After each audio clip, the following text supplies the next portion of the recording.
Well, I think in this year of the National Eucharistic Congress and preparing for the International Eucharistic Congress in 2012, the Croagh Patrick Pilgrimage is hugely significant.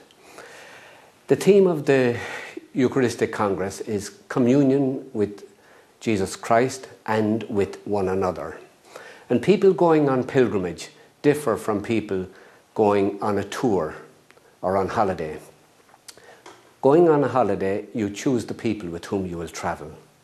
Going on pilgrimage, you go with whoever you happen to meet. As well as that, going on pilgrimage, there is a very significant spiritual dimension. You're looking towards the Lord for something, or you want to bring something to the Lord. Whereas going on a tour, you're more interested possibly in the environment or sights or whatever.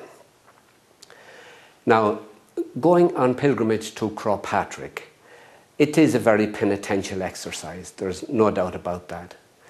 But it is an opportunity to enter into contact with God. You're deprived of some of the luxuries of life. The opportunity to sit back and enjoy, to become passive.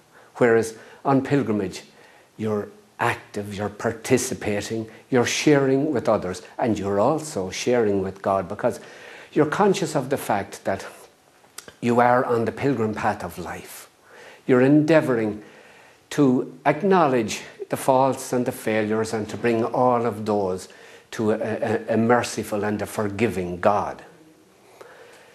Then you are also in communion with others, because in life today people are so preoccupied with maybe an individualistic approach because of the competitive world in which we live. People are very often inclined to pass others by without noticing their trauma or their difficulties. Whereas on Croagh Patrick, we are all the same. It's the same for everyone.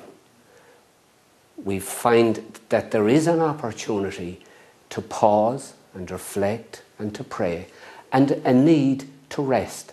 And as we do so, we come into contact with others who experience the same need. We enter into dialogue with them. Reactions are shared, hopes are expressed, and very frequently a word of encouragement is given to the pilgrim who is finding the going tough. And isn't that what should be happening in life itself? As well as communion with God and with others, I believe that on Croagh Patrick there is also communion with nature. Located on the western shores of our country, and as you look out on the Atlantic, the magnificent scenery, mountains and sea coming together, and then the man or the woman, the boy or the girl, endeavouring to absorb that and move in a penitential way towards the summit. There's a wonderful combination of relationship with God, relationship with others, and then part of the environment. And as we do so, we become grateful to God. A hymn of praise surges in our hearts to God for the beauty of creation. And we're also reminded of the responsibility that we have as caretakers of the environment, of God's creation, to use creation responsibly and in a thankful and grateful way to God. Now, in the pilgrimage itself, there is also, I believe, a great consciousness of having become part of a long chain of faith, going back to St. Patrick himself, and linking in with our ancestors who made this climb in very difficult and demanding times in our history, during famine times and when there was huge immigration from our country. After all, Croagh Patrick, as you look out from its summit, you see the Atlantic, and we are reminded of our ancestors who went in search of a new life in the United States or elsewhere.